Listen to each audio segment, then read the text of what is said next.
ಇಡೀ ರಾತ್ರಿ ಸೆಲೆಬ್ರೇಷನ್ ಮಾಡಿದರು. ಇಡೀ ಬೆಂಗಳೂರಿನಲ್ಲೇ ಬೀದಿಯಲ್ಲಿ ಸೆಲೆಬ್ರೇಷನ್ಸ್ ಮಾಡಿದರು. ಅವರಿನ್ನೂ ಮನೆಗಳಿಗೆ ಹೋಗಲಿಲ್ಲ.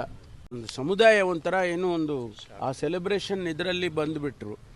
ಅದು ಯಾರು ಕೂಡ ಊಹೆ ಮಾಡಿರಲಿಲ್ಲ.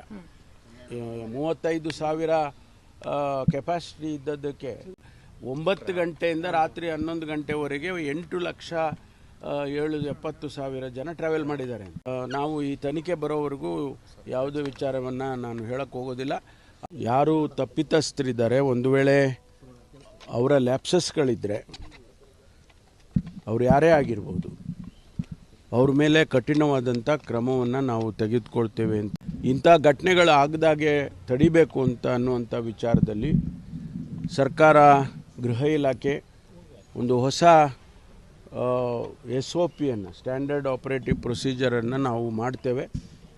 ಇನ್ನು ಮುಂದೆ ಯಾವುದೇ ದೊಡ್ಡ ಸಮಾರಂಭಗಳು, ಸಭೆಗಳು, ಇಂತಹ ವಿಜಯೋತ್ಸವಗಳು ಆಗುವಂಥ ಸಂದರ್ಭದಲ್ಲಿ ನಾವು ಪೊಲೀಸ್ ಇಲಾಖೆಯ ಡೈರೆಕ್ಷನ್ಸ್ ಏನು ಬರುತ್ತೆ ಅದರ ಚೌಕಟ್ಟಿನಲ್ಲಿ ಮಾತ್ರ ಮಾಡಬೇಕು ಅಂತೇಳಿ ನಾವು ಸೂಚನೆಗಳನ್ನು ಕೊಡ್ತೇವೆ. ಅದಕ್ಕೆ ನನಗೆ ಒಂದು ಸಮಾಧಾನ ಅಂತ ಹೇಳೋಕ್ಕಾಗೋದಿಲ್ಲ, ಆದರೆ ವಿಧಾನಸೌಧದ ಮುಂದೆ ಯಾವುದು ಘಟನೆ ಆ ರೀತಿ ಆಗಲಿಲ್ಲ.